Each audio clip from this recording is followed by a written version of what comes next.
You're listening to the Options Insider Radio Network, the home of the Options Podcast. For more quality options programs, visit theoptionsinsider.com or search for Options Insider Radio Network in your podcast provider of choice. Listeners can also access all of our programming through our mobile app available in the iTunes and Google Play stores. Select programs are also available via live stream at mixlr.com/options-insider.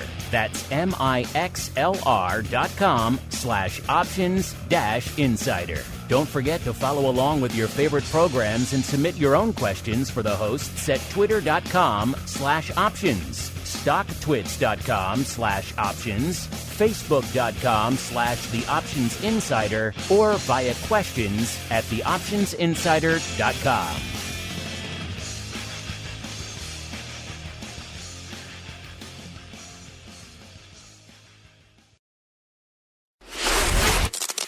Welcome to Volatility Views, the premier program for volatility traders. Each week, we'll take a deep dive into the world of volatility with in-depth analysis, trading activity reviews, strategy breakdowns, cutting-edge education, and much more. We'll also bring you exclusive conversations with the traders, researchers, and asset managers who are reshaping the volatility landscape. If it involves volatility, then you'll find it on Volatility Views. Volatility Views is brought to you by NASDAQ. From its inception, NASDAQ has been an innovator and agent of change in the financial markets. It's in our DNA. From the development of electronic trading to our drive to bring enhanced functionality and world-leading technology to our suite of 6 options exchanges, we aim to exemplify customer focus, consistent technology, and streamlined solutions. In 2019, NASDAQ proudly launched the NASDAQ 100 Volatility Index, ticker symbol VOLQ, to its suite of exchange indexes. The VOLQ index uses only at-the-money options, offering the investment world a measure of volatility that directly points to the NASDAQ 100. Since then, CME launched VOLQ Futures, VLQ, and we've launched NASDAQ 100 Volatility Index Options, ticker symbol VOLQ, which are AM-settled index options on the VLOQ index that provide investors with a new way to gauge forward-looking equity market swings. Learn more about these exciting new volatility products at www.nasdaq.com/VLOQ. You can find more on NASDAQ's full suite of index options products at www.nasdaq-100-options-XND-NQX-NDX-VOLQ. NASDAQ, leading the U.S. options market and continually rewriting tomorrow. And now it's time for a deep dive into the world of volatility. It's time for Volatility Views.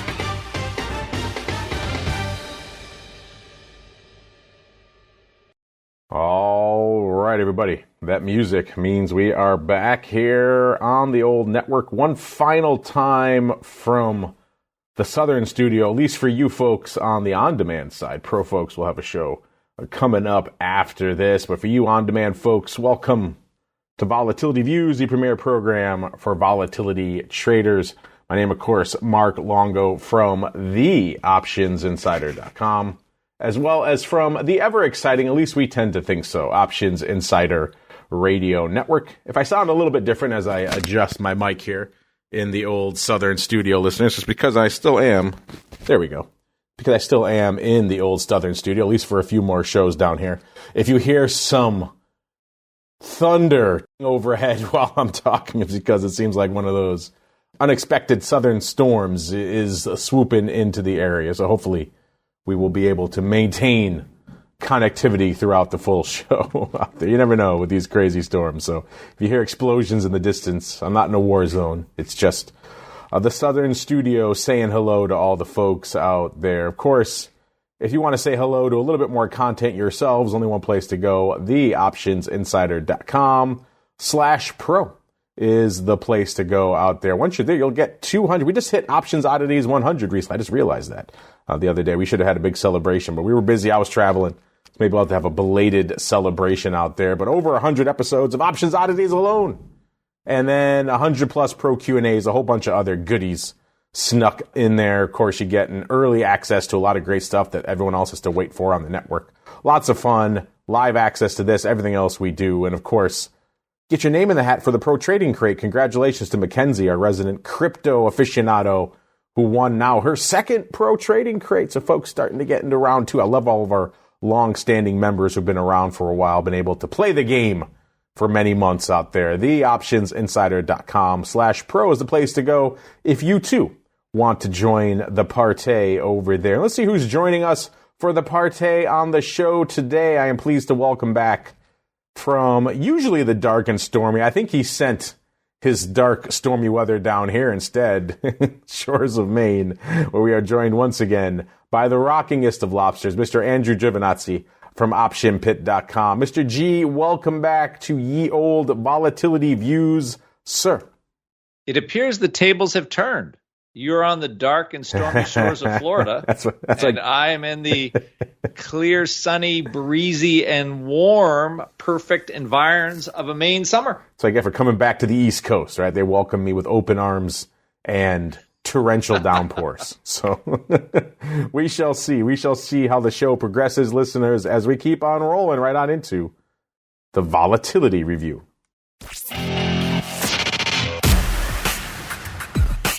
It's time to break down the latest developments in the volatility trading world. It's time for the Volatility Review.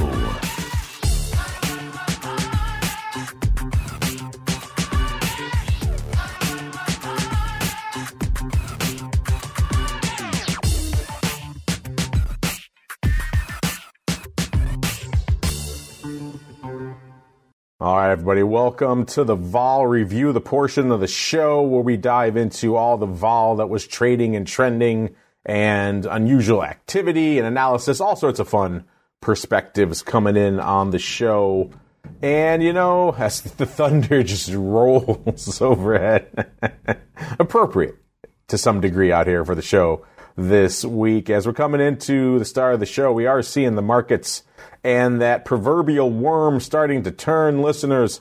Earlier in the show, in fact, earlier in the session, not that long before showtime, listeners, we were hanging out in mixed to red in a lot of the major indices out there. Now that the day has progressed, in fact, we threatened, we bounced off of it. We threatened to break 4,400 again. We got down to 4,403. And then since then, the worm has turned. Everyone and their mother and their uncle has to buy themselves a little bit of the old S&P because we are threatening not quite 44.5, we're pretty darn close, 44.40 right now, rallying about 2/3% in the S&P. The Dow up about 1/3%. The Dow was a laggard earlier in the morning. It was red on the day.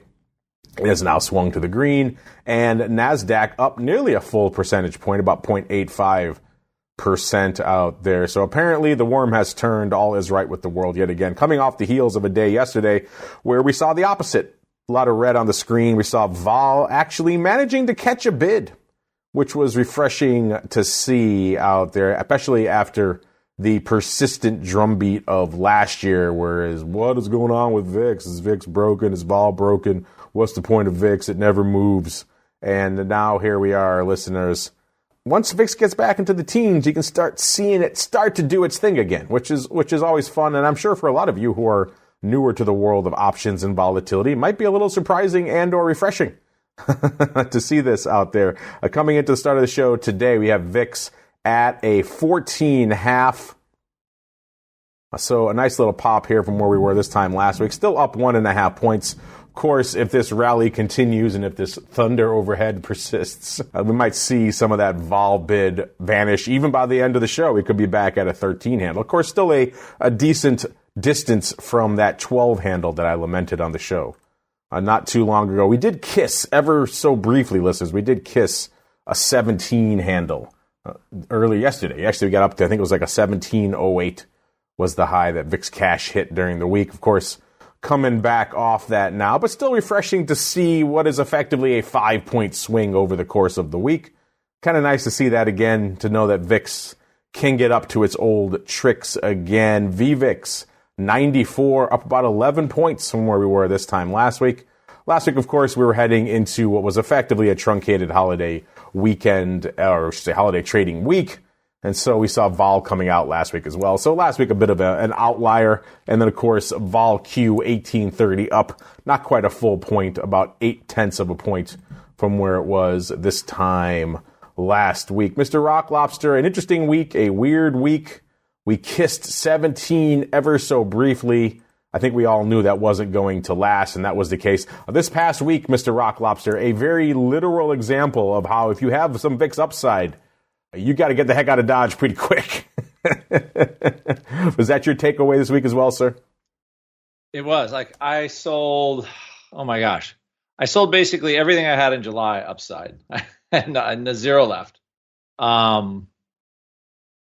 And I sold, I didn't sell any of my August though. It kind of got back to a decent price. I'm like, I just couldn't do it.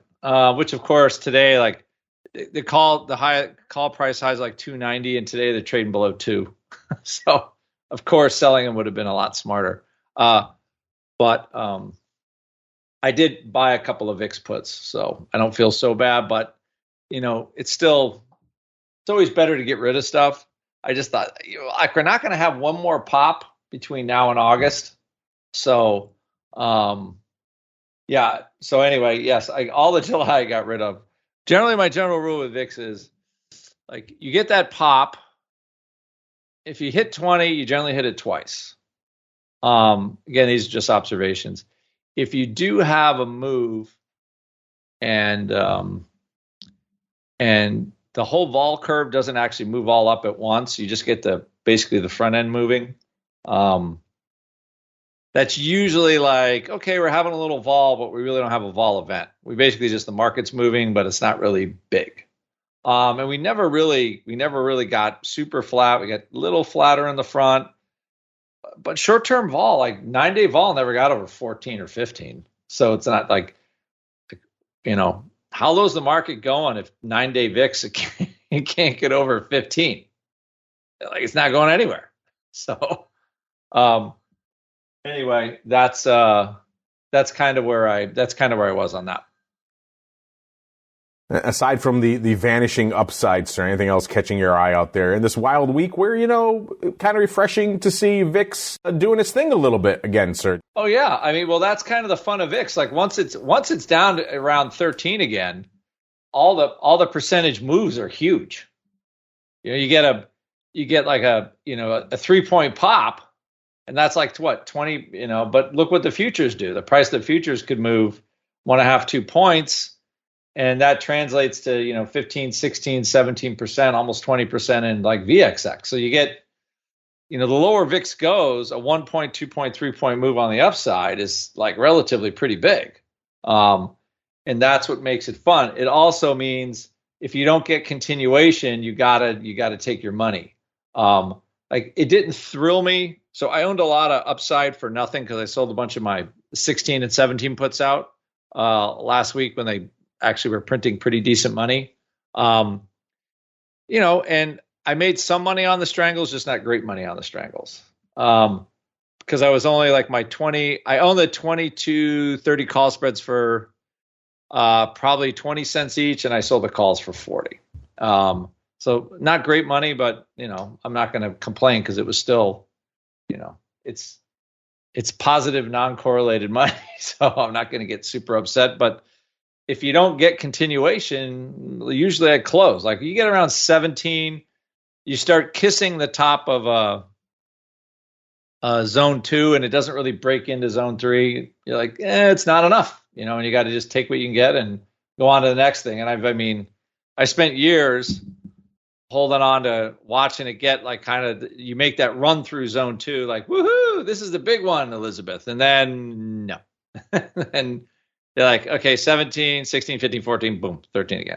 So you have to kind of take it when they give it to you. So, and right now we're dropping back into what I would call as like a kind of a normal contango. It is not, it's actually still a little light. It wouldn't surprise me to see VIX a little lower. So it's like, it's almost back to being like dead fair. And when I mean dead fair, when we're in contango, like historic forward vol averages. That's all it is. So we're like pennies away from it right now.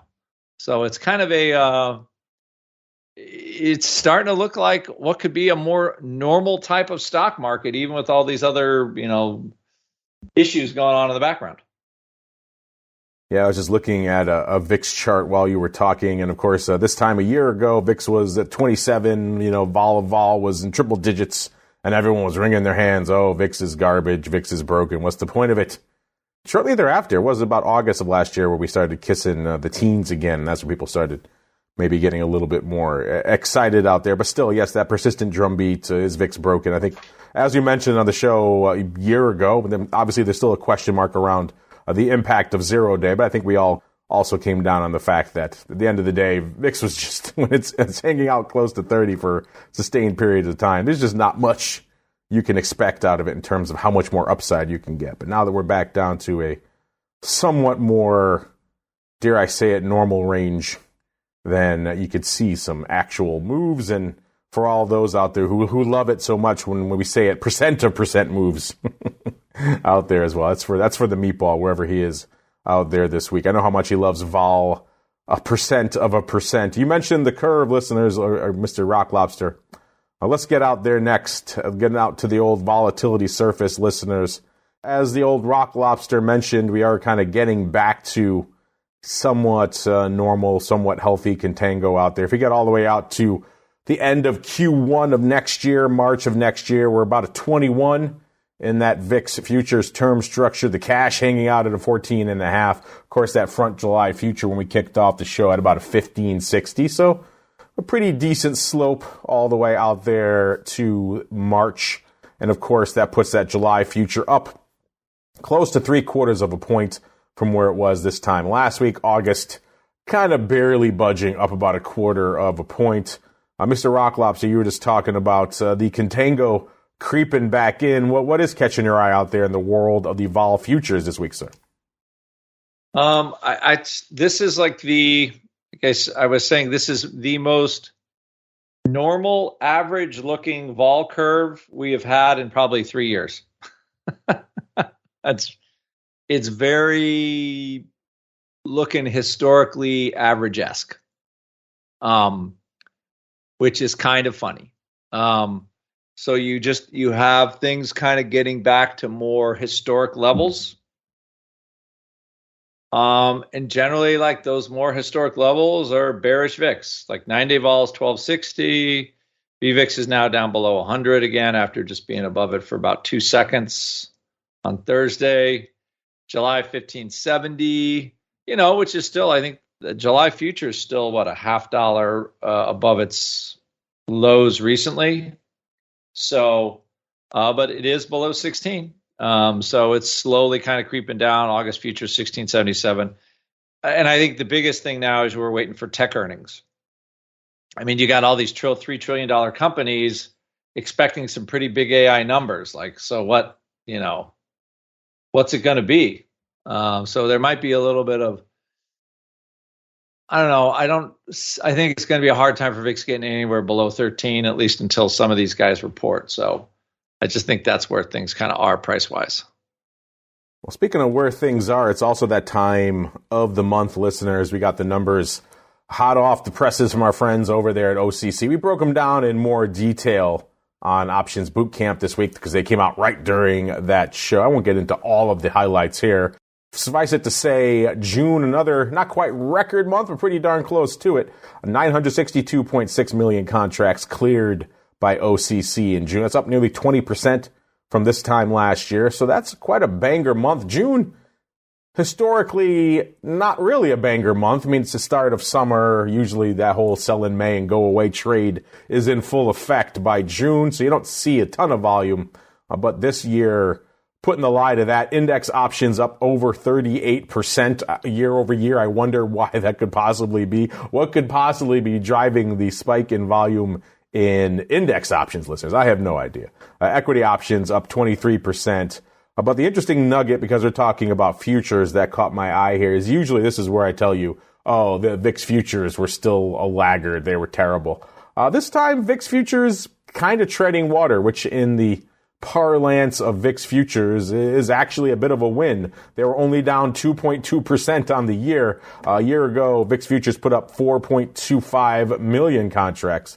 This year, 4.158. So still down, but down much less than they have been in the past. So there you go, Mr. Rock Lobster. Perhaps a ray of sunshine for all the VIX futures traders out there, that even though the SVIX and, the new incarnations of these vol ETPs, they haven't really delivered on the VIX futures volume. It seems like a little bit of this uncertainty we're seeing out there in the market is managing to keep VIX futures, at least from a volume perspective, kind of treading water, sir. Well, really to see VIX futures like action when VIX has some action, when it just sits there and just sort of slowly declines for the whole year, that's usually kind of a, the reality is options and futures lovable. I guess I'm adding to my I have a corollary. Options lovable market, and futures really lovable market. So for VIX, the bull market is up. So unless you get like that action we had in March, who's making money trading VIX futures like in the month of June when like pretty much the whole, you look at the contract just kind of went south and just never really picked up any steam at all. I'm just looking at VIX in the month of June. Let's see the last 30 days. It started the month at a 1409, pretty much stayed glued to it for a month, and we had one day where it shot to 17.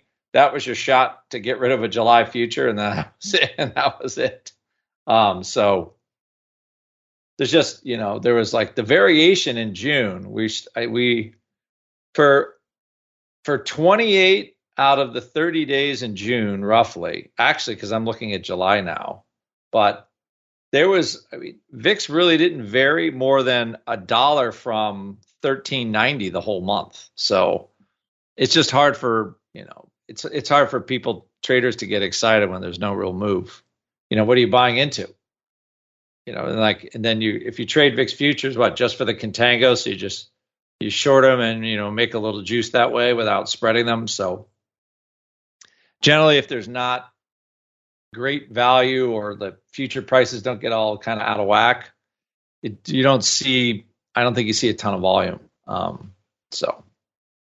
But I'm happy to see more volume come into it, but you definitely need you need that action. So your chart just shows you have 1.26 million contracts on a day when we're up 5 points, or like 4 point. We had almost 4 point rally in VIX, and then by the next day, all the volume has dropped again. So, but it's good that we had that we had the volume, but you need action. You need some action for people to buy into it. You need action indeed. Look at the action in our chat. We got Nichols saying the storms can't stop volatility views. You are correct, sir. Neither rain nor sleet nor torrential downpour will keep us from our appointed volatility rounds. As I say that, watch the weather just knock us off the internet. That's the one thing that could stop us. But outside of that, we're going to keep on trudging along. VIX options kind of trudging along on this truncated holiday week.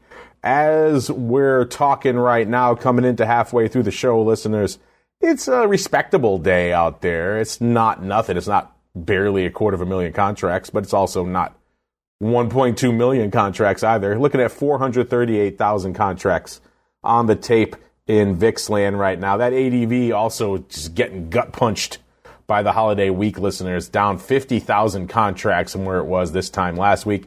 So back below 800K, down to 759,000 contracts. Of course, we see a few more days like yesterday back on the radar.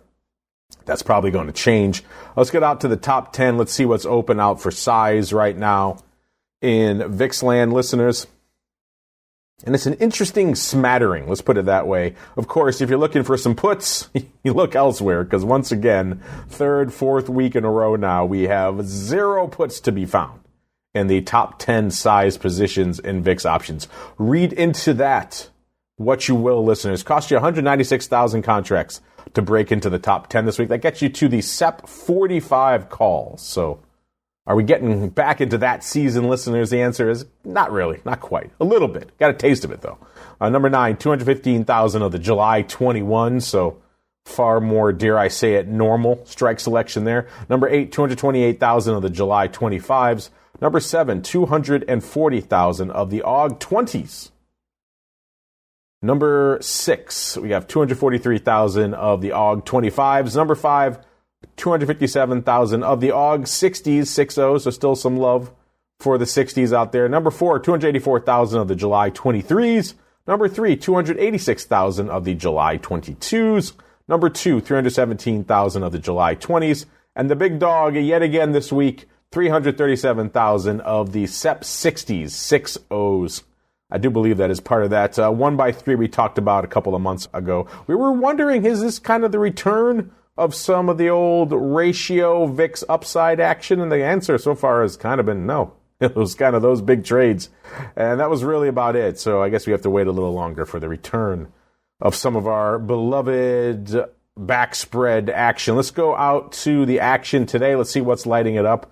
Looks like, well, maybe I misspoke. Maybe we got a little bit going on today, because it looks like the big dog today is 83,000 of the NOV 45 calls. And that in and of itself is kind of interesting, listeners. But number 2, right behind it, we have 27,000 of the NOV 28. So could there be a NOV 28 45? I'm just looking really quickly to see if they went up. Yeah, they did go up. They did go up as a spread, listeners, around the same time. Initially, it was 25,000 versus 75,000. So it is 1x3. So you know what? I could have whispered it into existence, Mr. Rock Lobster. Just the fact that I said we haven't seen any in a while, and here we go. Good old 1x3. NOV 2845, 25,000 by 75,000. You like that one, listeners? Intriguing stuff. Looks like they did it for around a 40-cent debit. So not cheap, but then again, cheaper than if they bought the 28s straight up for around $1.50. So intriguing. Here we go. Here I am, just bemoaning the lack of some ratio upside, and the VIX gods smile upon me. Number 3, 27,000 of the July 20s. Number 4, 20,000 of the OC 40s. And 20,000 as well of the August 24th. Maybe I can whisper some other things into existence. How about, $1 billion worth of just gold bullion on my desk right next to me? Oh, alas, that didn't come to pass, listeners. But again, the show is young. We shall see. Thursday, 1.25 million contracts on the tape. So yesterday, obviously, the banger day of the session. People have been kind of wondering if this market's a little top heavy, a little overbought. So a bit of a sell-off day. It's going to always spur some action. And we did see some action yesterday. Again, the big dog yesterday, ironically, similar size to today, 83,409 of the OC 45s, but no ratio action yesterday, just a lot of heavy contract volume. 69,000 for number 2 of the July 14 puts, so there's some puts on the old radar. Number 3, 62,000 of the July 18s. Number 4, 62,000 of the July 16 puts. And rounding out the top 5 yesterday, 59,000 of the AUG 25s. It goes without saying that was the busiest day of the week. A Wednesday, 580,000 was the volume. 30,000 was the big dog that was the DEES 45s. Number 2, 25,000 of the AUG 13 puts. Number 3, 23,000 of the July 18 calls. Number 4, 22,000 of the SEP 15 puts. And rounding out the top 5 on Wednesday, 19,000 of the August 16 puts. Tuesday obviously closed, and Monday was that weird stub session.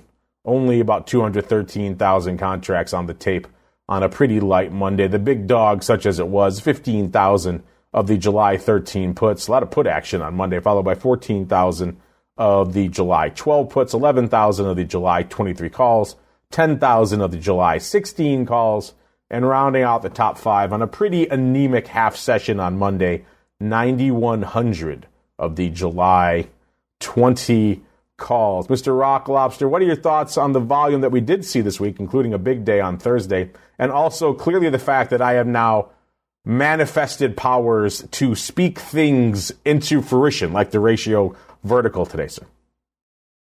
So are you claiming some sort of some sort of God, small g like power to invoke yes. Ratio call spreads? I'm the guy from Groundhog Day. God, small g. Yes, that's me. I can now, my only power is to invoke ratio call spreads and VIX. It's kind of a lame power. I'd be pretty weak on the X-Men if I was to be part of that team. But yeah, intriguing. I guess in terms of powers go, there are worse things. There are. I'm trying to think of how they're going to work you into the plot line of a X-Men thing. You know, when there's some kind of there's some kind of maniac trying to subvert the stock market, and we're going to bring in, what would your handle be, like Vixer, something like? Oh, Vixer. I don't know. SIBO might try to slap a trademark injunction on me if I went out with Vixer. Exactly. The Volinator. You know, and of course, not really using their heads, seeing is that 100 million people are going to see that. Oh movie. Yeah, I'm selling contracts for them left, right, and central. Vixer. Yes. That almost is as funny as the when they had that movie Quicksilver. Oh yeah, the Kevin Bacon gem. Yes. Dude, that is a classic. So that's my old Pecos floor, right? And they didn't even charge the movie company anything for using the floor. So they filmed all that stuff on the floor. They didn't charge them anything for the floor. Anyway, might be the best end to a movie ever, where he just walks into the crowd on, I think it was earnings day, on a visitor's badge and just trades size. I love it. I love everything about that. Yes, on the on the little sticky paper thing they gave him. Yep. Yes. Not quite how it works, but wasn't really working for the narrative that they have. I'm still waiting for my call from Marvel Studios when they need the Volinator. The movie will be called Rise of the Volinator, just to avoid trampling on any existing trademarks. And, Galactus is coming to devour the world, and the only thing that could stop him is some ratio VIX upside. And luckily, there I am. Bam. Save the day, as usual. So that it was funny. Like a bunch of those guys that were in the movie, I knew that was sort of funny. It was funny too, is they picked all the guys that were really the big personalities. Every floor has your big personality, but the Pecos floor was so small. Some guys really stood out, but it was bringing back memories. Anyway, about 1 billion years ago, far, far, far from the shores of Maine for sure. So. 1x2. So you should start seeing this 1x2 action again. Like we said, VIX getting back to 13. All of a sudden, people want to start playing again. And the same thing with anything with vol. It's not. It's just when. Vol's going to pop. It goes to 13. It's going to pop. It just happens because the market moves. I just try not to go broke in the meantime with a strategy. So you see all those 1x2.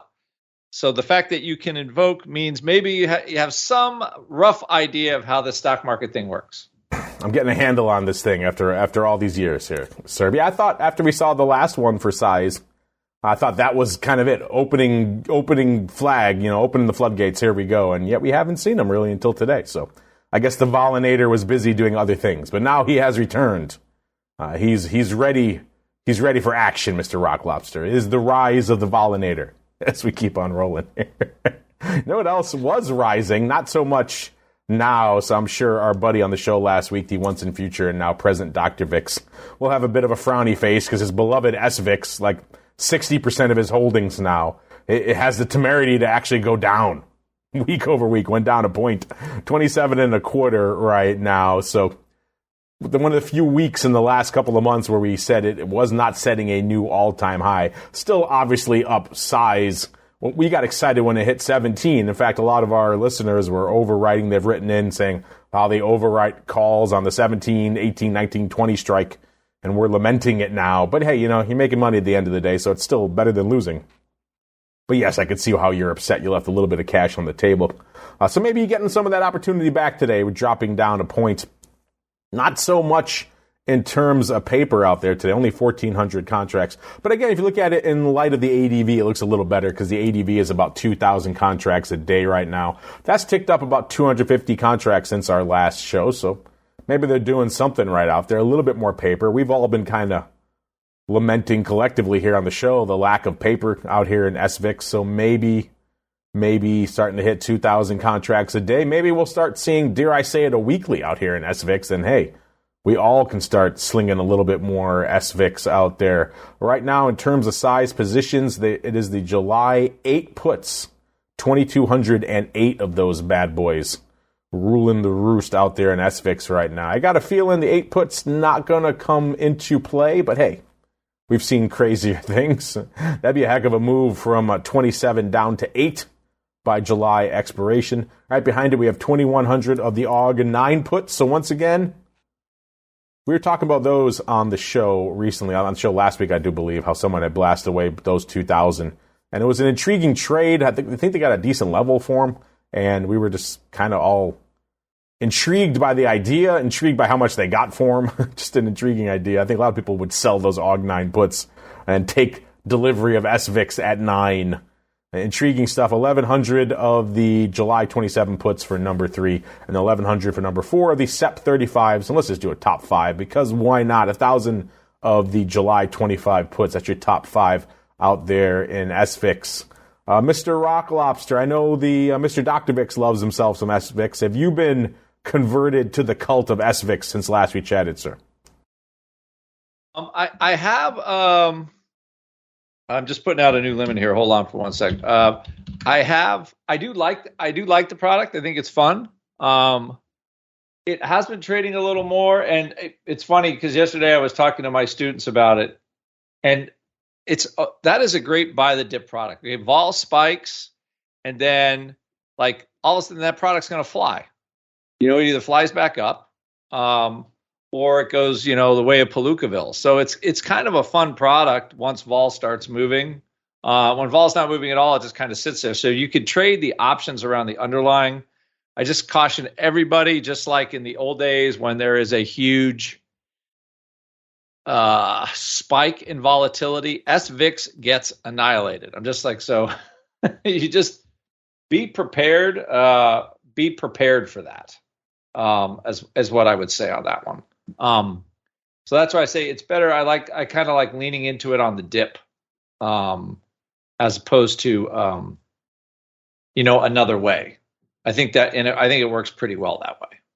What, you haven't put 60% of your holdings in SVIX underlying, sir? What's wrong with you? I have to say I have not. But I don't know if I consider it, but I think it's fun to to have it there as a potential trade. So, but it's more like a trade, and if you put it into a retirement account, it probably does like well. There's just going to be times where it's going to be just ugly. So sometimes you buy it and you buy a put, and then you kind of roll the put when the market gets ugly. There's like stuff you can do with it. There's definitely things that you can do with it to trade it, so you don't go running away. And I used to tell students, like when SVXY before Volmageddon's, like you don't buy that thing without a put, like because it's just. And anyway, it turned out to be prophetic, but you didn't make any money, but at least you didn't get totally annihilated because the put stopped you out on a 90% loss. But anyway, that's sort of, where that stands with those. But I think it's a fun product to trade. You just have to understand how it responds to how vol moves. So then, in the courses we teach at Option Pit, I were like, okay, is you trade vol for either shock or decay. This was my big epiphany about 7 or 8 years ago. So and it's a lot easier to trade it once you make those distinctions. So if you're going to trade it for shock, that means you're really expecting VIX to move, to really pull those futures. If you trade it for decay, you're just, okay, you feel like there is some sort of, so Russell's trade on SVIX normally, like a long term, is like, okay, this decay at the is going to be pretty steady most of the time. Those are going to be periods of volatility, but the decay, can drive the value. I mean, that product's probably up 100% this year. It's got to be close to that from the lows. Let me see here, SVIX. It is, since the start of the year. It's up 83% from 83%. The start of the year. Not as good as Facebook or Nvidia, but no. Because they're not doing pretty good. They're not generating the inverse ratio with AI. If they were doing that, then the thing would be up actually, 10x. From the bottom in the March, when everything was ugly in March, remember the world was going to collapse and it was got to $12.50. That was $12.50, and now it's $27. You would have been up $2.50 in about 5 days. And by then it would have been, you could have run a stop on that thing for there and just let it roll. But what an awesome purchase that was. So I could see why. Now hold it. Do we just call him the present Dr. VIX? Doesn't he have his diploma now? He does. That's why he's the present. So yeah, he was the once in future, and now he is indeed the present. I saw him banding it about on Twitter, and I go, oh, we better straighten our act out now that he's big time. He's been talking about getting that paper for the decade, so at least he finally been doing this show. Finally has it. It finally has it in his hot little hand. Speaking of interesting purchases, we need a new gag for him. If we can't torture him about being Professor VIX, we need something else. We'll come up with something fun for him. Speaking of fun purchases, it looks like somebody took your advice, liking a little bit of the decay, because the big trade in SVIX today, someone bought 500 of the July 28s for 90 cents, sir. You like those? Those get on your VIX radar. So we're hanging out at a 27 right now, pretty much even, listeners, so we need it to pop about a point and change for these bad boys. They paid 90 cents, so they need to pop a wee bit. I don't know. Yeah, so let's see here. I'm just trying to. I'm just running a just general decay. So right now, so that would decay at around 0.6% a day, something like that. The opposite direction, 0.6% per day up. So basically, SVIX is going to rally like 0.5% on decay alone per day. So you if you go out to July, those could easily be in the money just on the decay alone for those things. So it is a quite reasonable purchase. If VIX just stays flat, those things I think they could double without too much trouble. So you got a new trade for your newsletter. July 28th for 90 cents. It's hard not to like that trade, but of course, if VIX goes, if we get any kind of, everybody got worried about the Fed's going to raise again. It's like, dude, go out and buy some food, and you tell me if the Fed is not going to keep raising. Like the cost of food is ridiculous. Definitely not keeping up with any kind of cost of living increases. So I still think the Fed will be raising, and interest rates have been higher in the past, and they'll probably be higher in the future. And I still think he's still lobbing the same softball at Congress in the White House. Guys, you got to stop spending if you don't want this inflation to go down. I wish he would just say it instead of just raising rates all the time and shaking his finger at them. But apparently that's all we got from Jay Powell. That's how you defeat inflation, with massive spending packages. I'm not sure. You must have missed that chapter. It was a bonus chapter in the econ book, Mr. Rocklot. If you flood the inflation, it's like a fire. $1 trillion. If you overwhelm the fire with explosions, then you could put it out. And so, same thing with inflation. If you overwhelm it with even more aggressive spending, hey, you can put it out as well. That's the bonus. You may have missed that one as well, listeners, in your economics textbook. As we keep on rolling, SVIX, like we said, SVIX lighting it up out here this week. Rock Lobster, I should say, the once in future, now present Dr. VIX. Probably not as happy as he has been, but still looking pretty good. If those calls are going to pay off, SVIX has to set a new all-time high. The all-time high right now is 28.25. We'll see if it can get back there. UVIX 470, up about 0.3 of a point. Putting some paper up today, 7,500 contracts. The ADV is about 9,000. That's coming in about 1,000. So the ADV kind of moving in the wrong direction. And then we got our old friend UVXY actually managing to be up on the week. It was at about 1920 as of a few minutes ago. I'm sure if I re-rack that might be down a little bit now, but it's up about 0.8 of a point from where it was this time last week. It actually did get back into the low 20s again. So for a little while there, when vol was popping, we had UVXY regaining some of its reverse split luster. So I'm sure the issuers were very excited to see that. They don't have to reverse split again tomorrow after all this madness.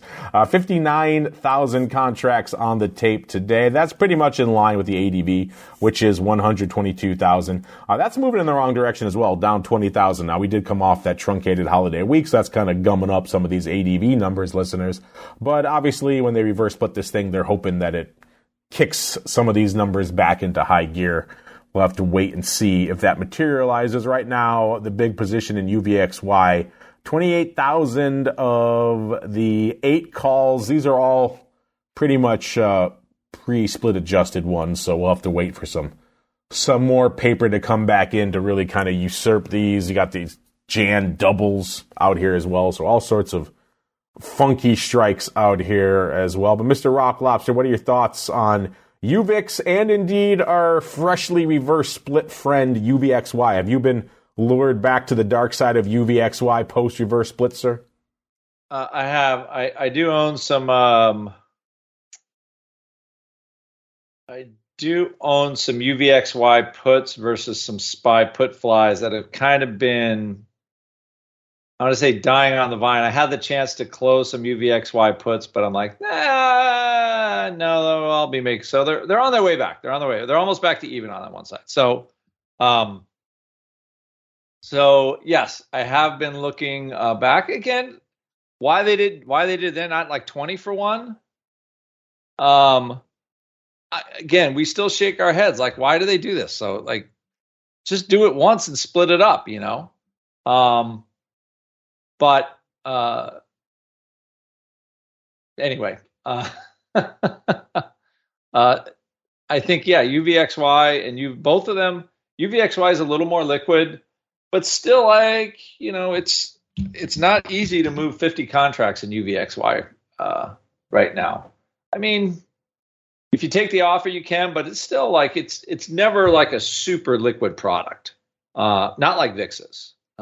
So I just caution people, you know, it's not exactly all there, but it's pretty good. So yeah, I have been playing a little bit, and yeah, I own some July 21 18 puts, which at this point I had a what was my low? So not very long ago, I had a UVXY low of like 1650 by July expiration, and now my low is 18. So my 18 put trade is not looking like, again, because I'm not going to make any money on my SPY put flies, it looks like at this point. So yeah, unless we have like a radical repricing of VIX, probably by July expiration, 18 is the low. So that's $1.35 away. We need VIX to go below 13 now for my trade to really pay. So that's okay. I don't need much out of them. I only need to be able to sell my puts for $1.35. So I mean, it can get there. But it need a little help. So the puts that I own have to basically double. And I think that's probably again, a lot of trading the vol products on the downside is understanding what I call like the terminal price, how low they can go for a cycle, given where the futures are, unless you have an extreme move in VIX. So a lot of this trading these things is like kind of figuring out where everything's can go first. And then you sort of price your options around that. I find it a better way to trade them. I don't really use them for just like, you know, rote blank speculation. Cause, I found that's harder, to do. But anyway, yeah, I think both of those, they're not as liquid. I mean, VIX is still kind of king daddy of liquidity, but they are getting more liquid. The UVIX and SVIX are getting more, you know, the UVIX with SVIX is getting, you know, the liquidity is getting better. But again, yeah, these are when these products just start kind of going on these long slides, you know, where they go down $2, $3, $4. UVIX decay daily is like 17 cents a day. So we're almost back. We're near almost $1 a week again. So that's a lot. $1, like 80 cents a week is a lot on a product that's $19.42. So, it's kind of in that yucky mode again. Just proving my theory that they just like to reverse split every month and a half. That they just love it. So yeah, are they going to let it trade to 2 again? Like, oh my gosh! But And I think that's why, I think people, they just buy puts and they sit on. They say, screw it,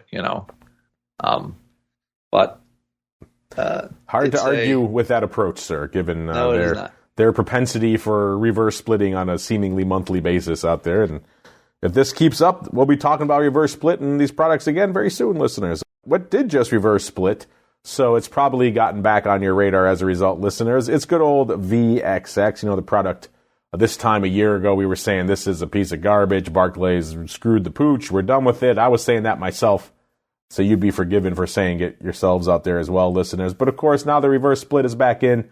Barclays has at least pledged its fealty to the product for the time being. So obviously keep one eye on them while you're trading this thing. But intriguing stuff nonetheless, because it's starting to do what it's supposed to do again. This week, maybe all you put buyers out there, maybe not super excited. 25.70 right now, up nearly a full point, about 0.9 of a point. So it can go up. It's a rare phenomenon, but it can go up out there, listeners. Going up this week. Starting to see some numbers out there again as well. 56,000 contracts on the tape today. The ADV, 67,000, up about 1,000 contracts. So moving in the right direction out there. In terms of size positions, what is the big dog out there in VXX right now? It's 21,000 of the July 40s, followed by 17,000 of the AUG 22 puts. So interesting that a call is the top position out there in VXX. Again, you don't see a lot of people swinging for the upside using VXX. We've had this discussion on the show many times. Usually you go VIX proper or some other products out there. Again, it could be an overwrite, but we've seen crazier things. And obviously it can rally. It did happen this week. It's just not the typical use case for VXX. Number 3, we have 10,000, almost 11,000 of the July 25 puts. So those are the types of trades I expect when I look at the top positions out here. Speaking of top trades, right now the big dog today are 6,500 of the July 26 puts expiring today. What's going on out here? Interesting. It looks like they're buying them for 22 cents. Hard to tell if they're opening or not because there is a lot of OI on this strike. They could be buying back to close. They bought some of the early kind, about 2,000 of them, through the offer. So they were pretty aggressive on these. So it could be buying to close. It's hard to tell. That's usually something you might be doing if you're just, you don't care. If you're sitting on a bunch of house money, you don't care where you buy these things back, then you could live through the offer. But it is intriguing. These are going the way of the dodo today, buying these bad boys back. Either way, intriguing stuff, or maybe you're just rolling the dice. These are looking pretty good right now. If you paid 22 to 25 cents, you're up money a little bit, but some. So intriguing stuff. Mr. Rock Lobster, is that you out there buying about 6,000 of these July 26 puts expiring today in VXX, sir? And what else is catching your eye out there? Well, again, VXX, same. I mean, it's the same movie here. What I did see is, like, the biggest thing was like the collapse in vol from yesterday to today. So I own some 24.5 puts expiring next week, and they closed 31 cents yesterday. I remember VXX had a $4 range, and I think we were down $1 today VXX, and those puts were only up like 6 cents. So the one thing about trading those products is they can annihilate the volatility quite drastically. And so anyway, just be mindful of that when you're trading those products, trading the puts and stuff like that. So I haven't seen a ton of vol paper today, mostly because it's one of those days where if you're trading, you know that today is the day they're going to crush the vol. So why buy anything? My puts were a remnant of a strangle because I sold all the calls yesterday in our easy trade button service. So I had the puts for a credit, so I might as well I was just leaning on them. But you're not buying if you're buying any vol product premium today, you're just running into a buzzsaw of just everything getting smoked. So I don't think it's the best day to buy it, that kind of stuff, to be quite honest. So this is a day of just closing and sort of sitting on the sidelines when it comes to vol products. Speaking of closing, it's almost time to close out the show. We've been gassing on about the Volinator and all this other fun out here, but it is time for a little bit of the old crystal ball. It's time to peer into the future and reveal what the volatility gods hold in store. It's time to look into the crystal ball. Our audience, Frank, says he's looking forward to the Volinator movie. Yeah, me too. He says as a pro member, he wants a ticket to the red carpet premiere. Tell you what, if they do decide to include Volinator in the next upcoming X-Men movie, or perhaps an early spin-off or prequel film, all of our pro members will get tickets. I think that's the least I could do, Mr. Rocklops, don't you think?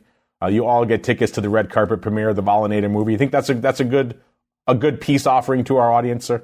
I think it is. That probably will be the one and only movie premiere I ever go to. So yes, I think that'd be nice. I think your listeners would be happy. Yes, the rise of the Volinator coming to a multiplex near you in, let's say, I don't know, 2026. We still have to write the darn thing. In terms of what's going on out there right now in the crystal ball, of course, the portion of the show where we attempt to wrestle with the vol gods, see what they have in store for us. Really quickly, let's pay off what you folks had in store for us as well. In terms of our fun holiday-themed question of the week, this week we asked you, in the spirit of the season, what is your favorite food to eat on the 4th of July? Hot dogs, hamburgers, corn on the cob, or apple pie? And hamburgers running away with it. It just closed a few minutes ago. 48.7% of you choosing hamburgers. Like yourself a good burger. I like a good cookout on the 4th of July. And maybe I might have a second thing would be a burger. But the first thing I'm reaching for in any sort of 4th of July cookout, it's going to be a hot dog. That came in second, 35.9%. Apple pie, third, 10.3%. Bringing up the rear, no love for corn on the cob, 5.1%. Maybe if I had put elote, maybe that would have been sexier for you folks out there. Speaking of which, we had a heated debate on boot camp this week related to this poll about whether ketchup is an acceptable condiment on a hot dog. Thankfully, you folks, you fine, intelligent, tasteful folks out there, 65.1% of you agreeing with me, saying yes, it is an acceptable condiment for a hot dog. Only 34.9% of you agreeing with the black-headed one and saying no. Let's keep on rolling out here. Let's go to the crystal ball for this week. Last week on the show, it was myself, it was the Rock Lobster, and it was the once future and present Dr. VIX. He gets the award for being the closest, but none of us are within the margin of victory. VIX right around a 14.5 right now to end the show. He was at a 13.31. He was playing his best meatball palindromic nonsense. No joy there. Andrew was at a 12.15. I remember I wanted to be a little bit closer to that, but I was nice, so I bumped myself up to 12.31 to give the Rock Lobster. I was going to go 12.21 to be similarly palindromic, but it did not work out that way. It doesn't matter because VIX at a 14.5. All of us losing. Looking at some of our pro members' guesses, and I don't see any 14 handles here. So no winners there. Our producers will go through the full list, listeners, and see if there are any winner chicken dinners. That means, Mr. Rock Lobster, you get the joy of going first. What are you feeling for this time next week, sir? I'm gonna say, I was trying to think of another good something happening in the 13 handle. I can't really remember any good dates in the 13 handle. So I'm going to go Mayflower. I'm going, what is it? When did Christopher Columbus? 14? No, that's too high. I was going to say Mayflower. You're going to go on the 16s? Yeah, 16 handle? 16 now. I'm losing my mind. I'm 1395, but I can't think of anything historically that happened great at 1395. Probably the Black Death. So I don't know if I want. That's pretty close. I think that was like 1347 or something like that. So you're within the ballpark. I don't want to evoke the Black Death. In fact, you know what? You have inspired. I was thinking about something in the mid 13 handles anyway. So why don't I do that? I'll go 1347 Black Death inspired for. There we go. We have titled the show. We have already established on the show that I have the power to speak things into reality. So that's maybe a terrifying thing. So tell you what, just for the sake of humanity, I'm going to lower. I'm going to say 13.25. So there we go. No Black Death inference there. We don't need that in the world. We've already had enough pandemics. We're good. All right, Mr. Rock Lobster. I love when I move my vol prognostication just to keep the world safe. And that's the kind of guy I am, Mr. Rock Lobster. But before we get on out of here, if folks want to see what kind of guy you are, learn about some of your vol musings, where should they go? What should they do, sir? Yes, 888-TRADE-01. Like all the products that I teach and trade, volatility is a huge component. Because it's probably a little more sustainable way to trade options. But that said, 88trade01, 888trade01, and also at Money Map Press, my weekly profit cycle, strictly SPY and VIX. And at Option Pit, if you heard this show and you want to try any of our products, which are quite reasonable, and generally they pay for themselves, so you would be and say, hey, Ted or Andrew, 10% off, and they will give it to you if you say you heard the show. I just looked it up while you were talking. On the button, sir. 1347, the year the Black Death started. Come on. These facts just swirling in my brain. Impressive history right there. I could walk on to Jeopardy tomorrow and wreck all of those fools. So let's do it. After I'm done writing the Volinator film, I will go on to Jeopardy and show them how it's done. Unfortunately, listeners, I have no more time to show you anything on the on-demand side for this week. That will conclude our broadcast week for all of our on-demand listeners. Thank you for joining us. Hope you have a safe, fun, and enjoyable weekend. Join us again on Monday. I'll be back in the Chicago studio for all of the OB fun. Of course, for the rest of you on the pro side, stay tuned. I'll be back in a little bit, storms notwithstanding, with the Rock Lobster to hold court on some fun options oddities. You want to join the party? Only one place to go. TheOptionsInsider.com/pro is the place to go to learn more about all that fun. Then, of course, we'll be back again next week on another episode of Volatility Views. Stay safe out there, everybody.